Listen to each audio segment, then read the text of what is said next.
Hi, I'm Kelsey from the Children's Creativity Museum in San Francisco, and today we're going to be making our own handcrafted pom-pom keychain, perfect for yourself or as a gift. It's super fun. Let's get into it.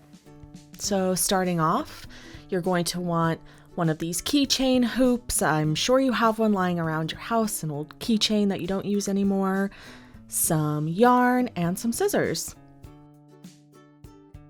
So starting off, I'm going to cut a length of yarn around a foot, maybe over a foot long, and I'm going to lie it down kind of just in a line, prepping. And now I'm going to start wrapping the yarn around my fingers. I'm wrapping around 3 fingers, but if you have smaller hands than me, you can wrap around 4 fingers. This is the base for our pom-pom. So I'm just going to wrap.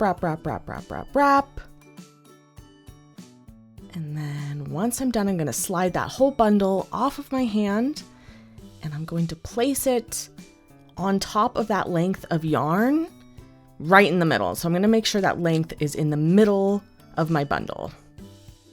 And then I'm going to wrap that length of yarn around and tie a really nice tight knot in the middle of that bundle. And you can kind of see now you have loops on either end. I'm going to cut one length to be the same length as the loops, and I'm going to leave the other side long. And now I'm going to take my scissors and I'm going to cut through those loops very carefully.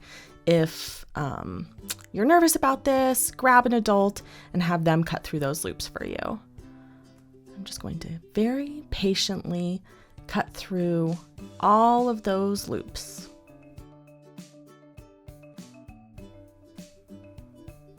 That little extra loop too. And you'll probably find some extra loops as you go through.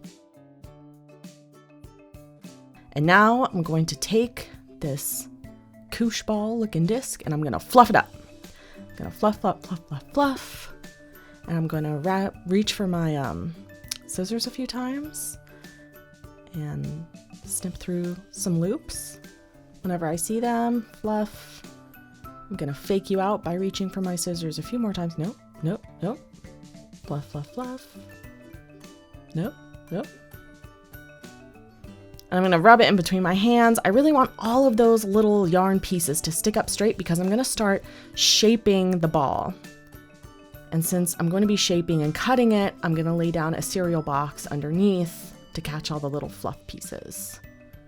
And now I'm going to start shaping it into a ball. This takes a good amount of time. Just be patient until you get the shape that you want. So I put on some music and I kind of just get into it.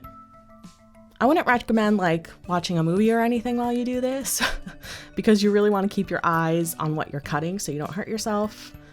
But just keep trimming and make sure you keep that length that we left kind of tucked in between your fingers so you don't accidentally cut it, because that's what we're going to attach to that keychain loop. So you can see the size of my ball has gone down pretty dramatically. My hands keep moving in and out of focus, but that ball keeps going down and it keeps getting fluffier. The more you cut it, the fluffier it gets. And now it's done, the shape that I want. And then I'm going to now put it into my keychain loop. And I did that kind of by wedging a key in between like the 2 tongs of that loop just because they were so tight. And then pulling it through. And then I'm going to adjust the length so it's kind of the length that I want it to hang down. And then I'm going to tie it into a square knot. So right over left, left over right, pull it really tight and you have a really secure knot. And then I'm going to cut off that extra little bit at the end. There you go. Okay, so that was mine. Super simple, but you can kind of see where you can go with these. You can cut pom-poms into tons of different shapes. You can make hearts or squares or triangles, and then you can kind of combine them and stack them to make entire objects in different shapes, like a snowman or cherries or a house. I don't know. Get creative, have fun, happy making.